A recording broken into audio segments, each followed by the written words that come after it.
Good evening, everyone. This is Shantanell Linden with All Blended Up. And Johnathon Linden. And we welcome you back to our podcast. This is episode 6. We do apologize for not being available the last 2 weeks. We've just had some things that came up. You know, we are a big family, so just had some things to come up with us. Life be lifing. Exactly. So we are back. We are excited to be back with our new topic on identity. And I wanted to touch on this topic as far as identity and parenting and the importance of understanding who you are before you have children, because when you have children at a young age, especially my husband, when he had his first son, he was 17. And at that age, you're really trying to find yourself. And so you essentially grow up with that child. And so we wanted to just touch on what that process looks like and like the importance, just kind of looking back on figuring out who you are as a man, as a woman, and then you're also trying to teach this child value. Now you have somebody else that's looking at you. And it can be very scary when you're like, I don't even know what I'm going to do with my life. You know, at that age, you may have had all kind of plans. We talk about it all the time. Like you had your plan, your life planned out, and you don't even realize how complex life can be. And you may have some people in your life, some adults that are telling you, but at that age, you think you know everything. I feel like I did. You know, I think I thought I had things figured out. And I realized very quickly that life, like my husband just said, be lifing. And time goes by so fast. 10 years, 15 years can go by so quickly. And so I felt that it was important to approach this topic and understand identity, understand who you are and who you was created in this earth to be, because that's going to determine how you parent. If you don't know who you are, then how can you establish identity for your children? How can you tell them who they are and you're still trying to figure out who you are? And so I'm going to turn it over to my husband and just kind of let him go through his process, especially since, you know, he had a life before me. He had a whole process before me, and he's the one, you know, who began this parenting journey first. And I just wanted to turn it over to you and you to kind of speak to that, like that road and that journey that you went on to find out who Johnathon was, you know, and how to even overcome some of the words that may have been spoken. Because let's be honest, some things people may have said concerning you may have not always been positive. And if you wasn't affirmed in who you are, those negative words could have had lasting effects. So let's speak to that. Yeah. How y'all doing? Okay. At the beginning of my journey, I do call it a journey because at the beginning, you know, it's all about maturity. You know, we all at a young age. Like me, I felt like I was gonna be this basketball player. I was in school. I was gonna have a house by the time I was 25. It was going to be paid off when I was 35. I had these plans like we all do. And, you know, like I said before, life be life. And as a young man, you know, I grew and seen a lot of things, you know, did a lot of things. And with me, I just kind of stayed focused on being a father, you know. Yes, I had ups, I had downs, but I always had it back in my head that I'm going to show these young men how to be a man, you know. So even though I had a lot of immaturity, things that I did in life, you know, but I had these boys that just always pick me back up, you know. As a 17-year-old, you know, you don't know your identity. You know, you feel like you know everything. You in this world, like, oh, I'm gonna take over the world and things like that. But man, when life hits you and you just actually come and you seeing this baby turn into a young man and start looking forward to you, you start looking at things different, you know. Yes. So you come home, you get off of work, or like from me getting from school, you got this baby crying, you got your grandmother helping you and Yeah. telling you you need to do this and need to do that. And you're like, oh, I got it, I can do this, I'm gonna do this. But you know, I could say it was a blessing in disguise. I say for me, I just wanted to be a basketball player. That's my thing. Mm-hmm. But trying to be a basketball player and having a whole baby is a whole different ball game, I'm Yes. sure. So let me ask you this, because now one of your older sons is the same age that you were when you became a father. Mm-hmm. So when you think about that, does that kind of put it into perspective? Like some of the things, the immaturity or some of the things that you had, because I couldn't imagine him being a father right now. Like when I look at him, I'm like, oh my God, that's like how old you were when you became a father. So now that it's on the flip side, like, could you imagine that? No, but I kind of look at him sometimes, and sometimes you look at your child and you look at yourself at that age. You know, he's 22, he have a baby as one. Mm-hmm. So it's like, man, I was 17, had a baby. You know what I'm saying? By 18, he was one. Yeah. You know what I'm saying? Going to 19, he was 1 year old. So it's like, wow. You know what I'm saying? All the talks you done had with this child and all that. But like they say, the apple don't fall far from the tree. Yes. So it's basically like you just hoping that everything that you said to him growing up, that it went in the right way, you know. And a lot of times you see that so how can I put this seed growing in them, you know, because it's basically you kind of planting a seed and hoping that it blossoms like you want it to. And you know, it's you have good times, you have bad times, and I don't just know how to put it, because it's like thinking as a young man, you know, you never thought that your son would have another child, you know. Mm-hmm. So you just kind of look at things different, you know. It's a level of maturity you gotta have, and I feel like I did a good job, you know. You kind of look at it like, my son got it, but the thing is, he want to take care of the child. He's not a young man who don't want to take care of the child, and that's the exact same way I was. So if you look at it like that, it's like, it's good, but it's like, I wish you would have waited type thing. Yes. Yeah. So I wanted to speak to that because I'm going to go into some, some deep things, but you touched on it a little bit. So one of the things that I talked about in one of the previous episodes was the role of a mother and a father.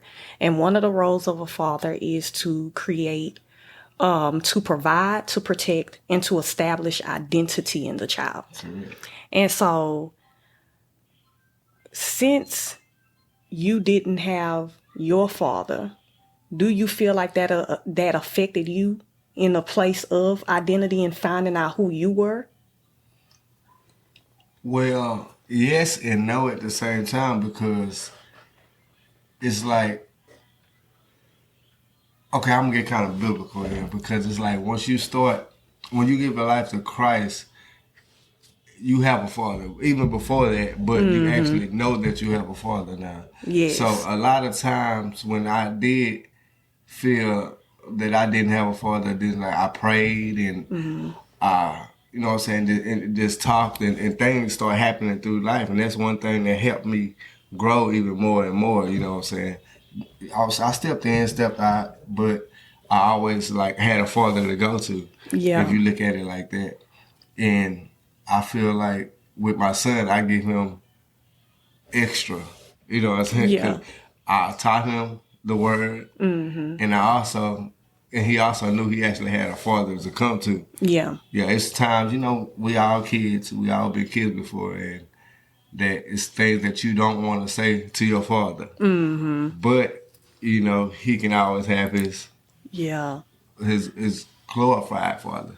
Absolutely. And to speak to that, to give scripture to that, you know, the Bible does say that he's a mother to the motherless and a father to the fatherless. So I'm glad that you pointed that out. Like, even though I may not have had my father physically, I knew I had my spiritual father. I had my heavenly father.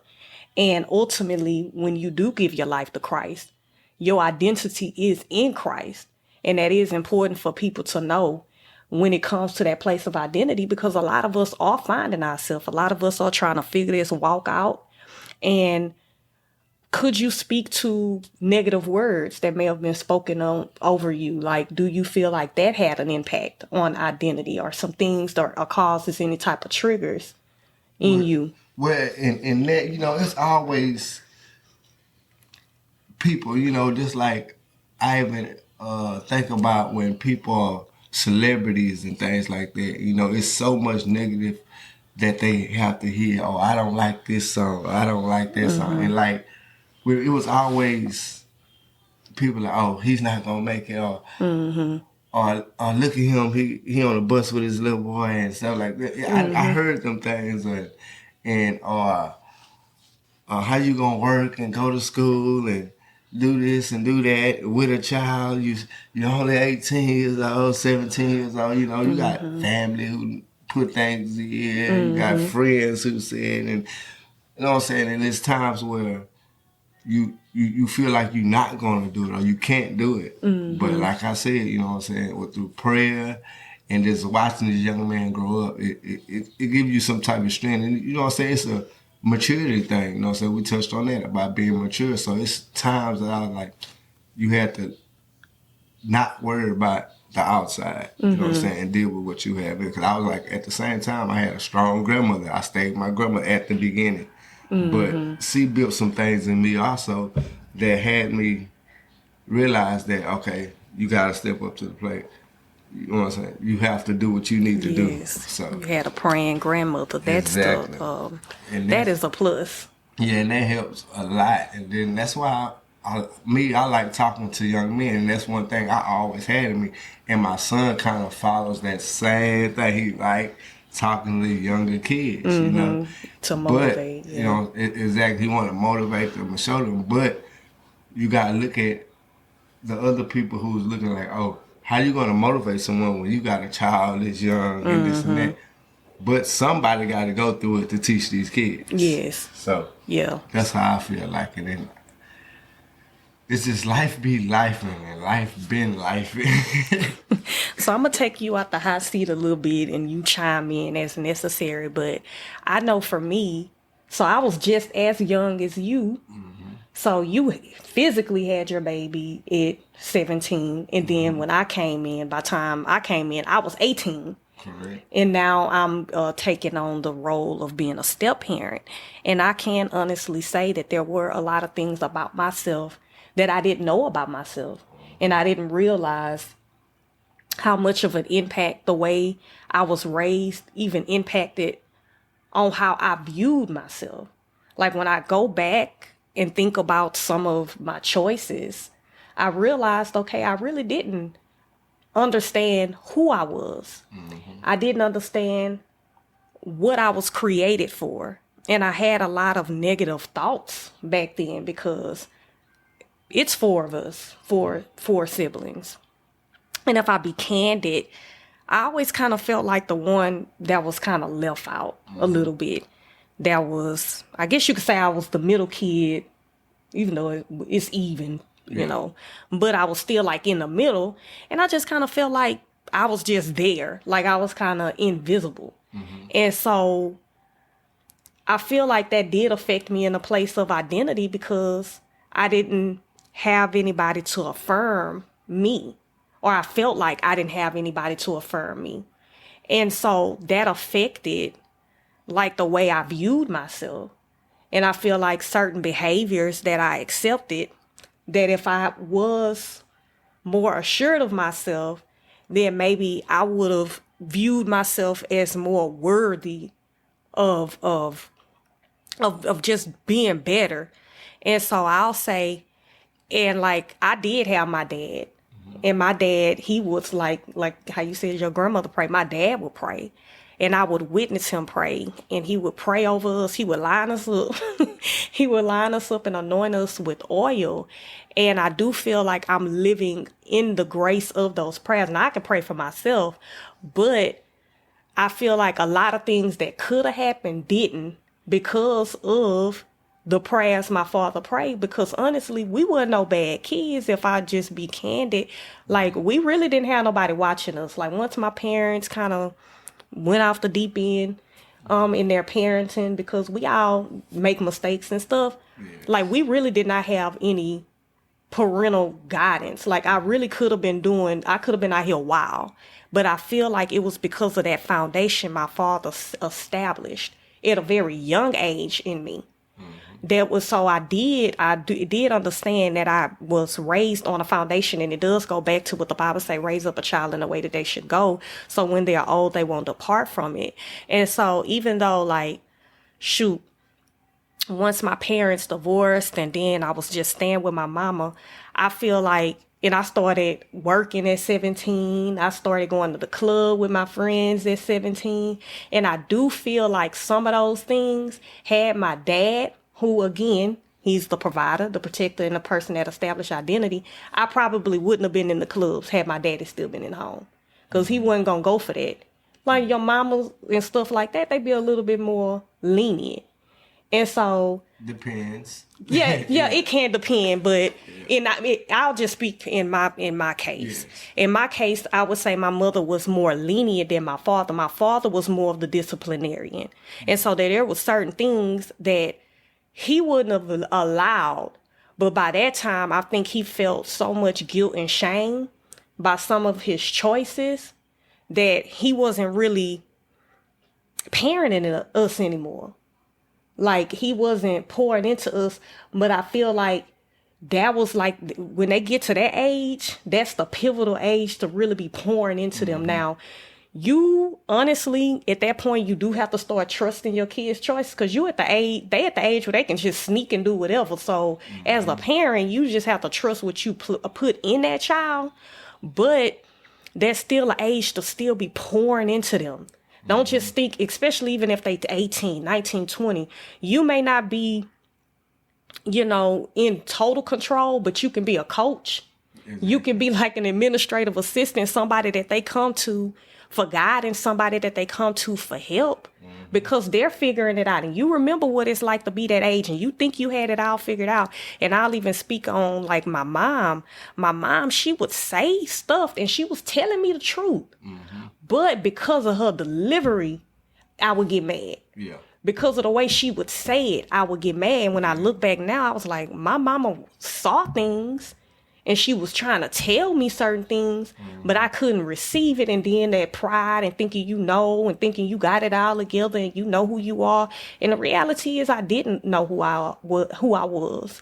And speaking back on to just that middle child syndrome, just feeling like, boom, like, don't nobody care about me anyway.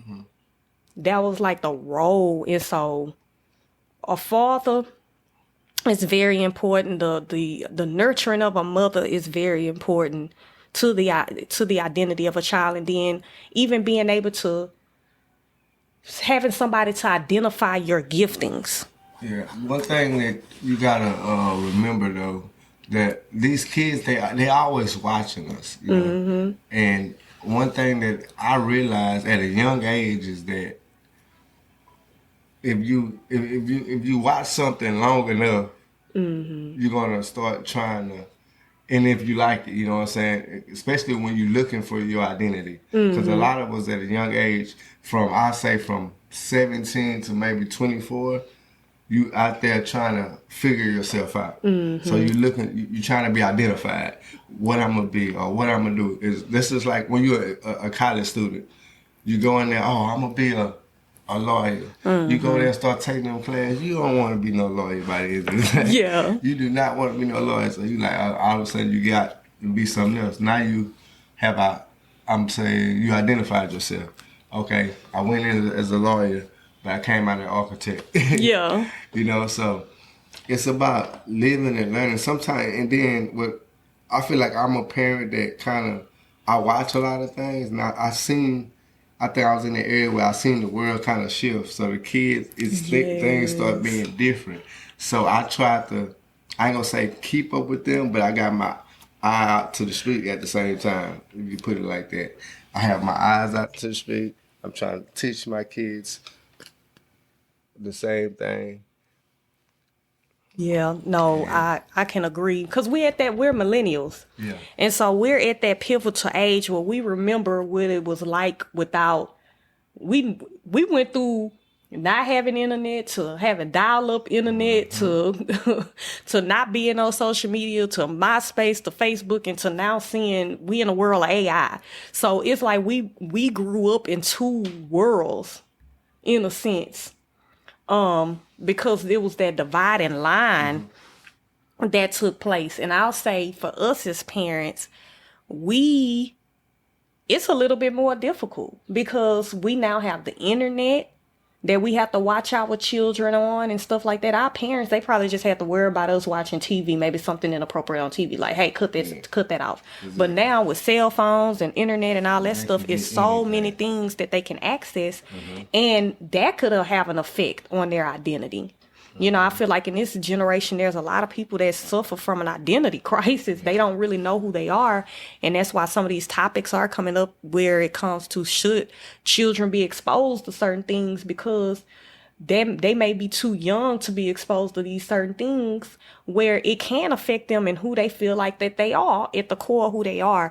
And so that's something that the parent has to kind of affirm in their child. No, this is who you are. You are a kind young man. You are smart. You are intelligent. You know, you have these giftings, and being able to even us have the maturity to see that in our children. And that's why it's important for us to know who we are. Exactly, because you can't tell no one something if you really don't know yourself. At the end of that, you gotta be mature enough and say that I don't understand or I don't know.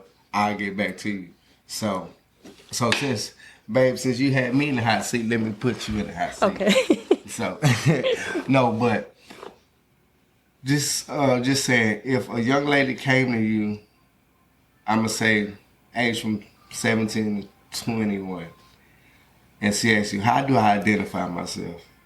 What would your answer be?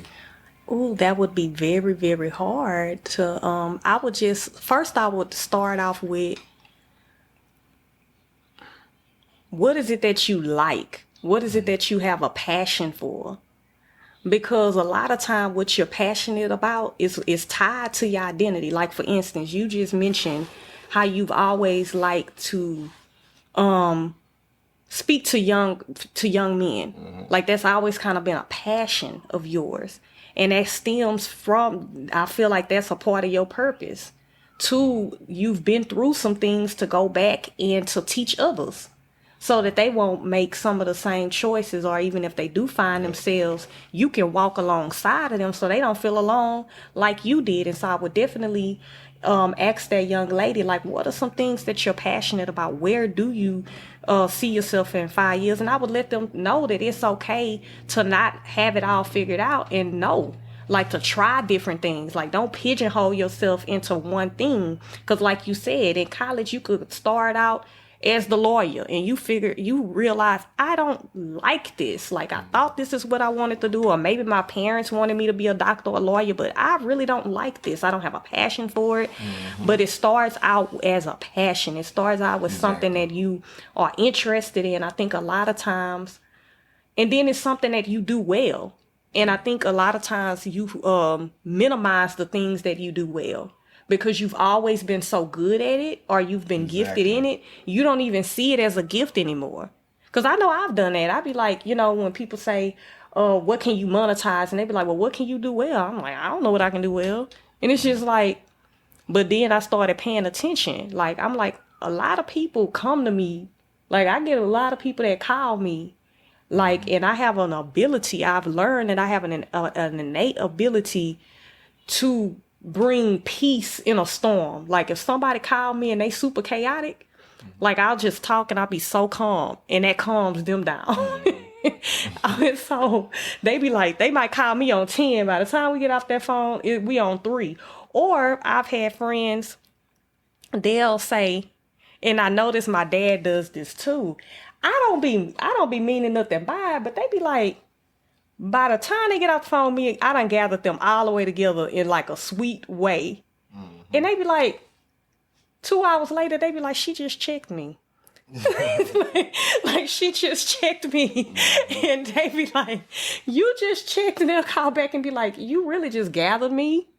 And they didn't even realize I gathered them. And I'm like, oh, I wasn't trying to, be no type of way, but I know that that's something that the Lord has instilled in me.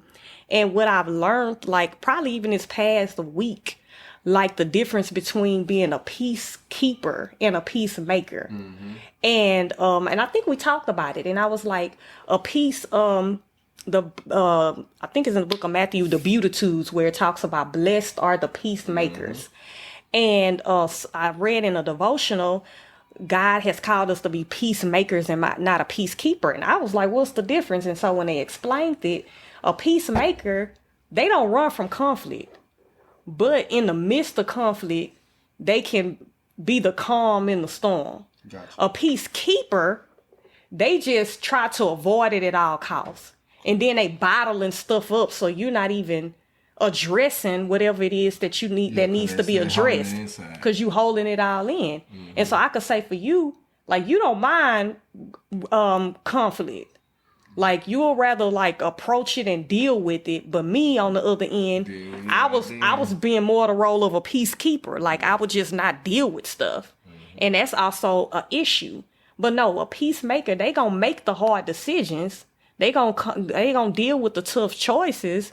They're just gonna do it in a way where it doesn't start World War III. Right. It's gonna still keep peace, but we still address the hard topic. We still address the hard saying. And so that's kind of a long answer to your question.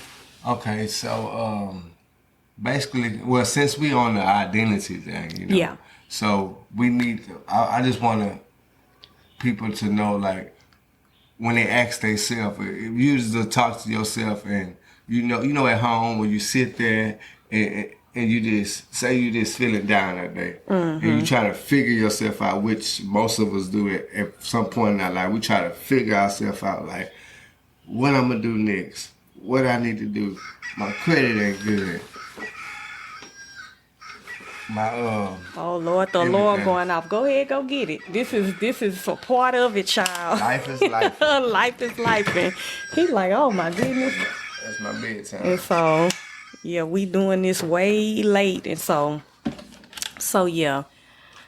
Go ahead, baby. Y'all see how life be life? Yeah. But y'all know, when you just sitting at home by yourself, even with jobs and stuff, you're like, oh, what I'm gonna do? Yeah. How I'm gonna get through this? I got this meeting to come on. These, you know what I'm saying, a lot of things to deal with. So, man, it's just been, I feel like identity is so important. I feel like we should learn identity at a young age, because as we get older, things get harder. A lot of things in our life, in our way in life, continue to life on us. So, my thing is, like me, I like to install things in young men that I know that they have to deal with later on. So when things do come, they'll know how to deal with them. Cause if you don't let them know, you know what I'm saying, they won't know how to deal with it. Yeah, things are different in life. We had things happen to us when we was younger, but these kids now is having a whole different ball game. Yeah. So we gotta kind of understand both sides. Yes. You know, we can't just sit there. Well, when I was younger, Yeah. when you was young, it was not the same as it is now. When you was young, you was throwing spitballs. When they young, they shooting guns. Yeah. So it's a different world, and I think as parents we do have to realize that, because we'll feel like, and I can speak for me, sometimes we feel like they got it easy, but we don't realize that it's a whole different pressure whatever they're experiencing in this generation, in this dispensation of time, is different than the obstacles and the struggles. And I feel like even in the sense of with technology and stuff like that, that plays a part. Cause sometimes I be like, some of this stuff should be common sense. Like I be feeling like some stuff we just knew earlier, but we was like more in tune with what was going on. Like I even used the example of tying the shoe. I learned how to tie my shoe at probably like 4 or 5. My younger boys, it's probably taking them like to 7 or 8. I'm like, what? But they know how to work these phones. They know how to work these game systems better than me. Like they know how to take stuff apart, technological things, and put it back together. It's just so different. And so sometimes even as parents, we have to approach our children from that vein. Cause we'll say, man, cause when I was little, well, and you got to catch yourself like, they don't know that life. They don't know nothing about that. Because that's a whole different world than what is out there today. And so definitely I thought this was an important topic on identity. Like, what would you say about who you are today? Are you assured in who you are today? Or do you feel like it's a constant journey?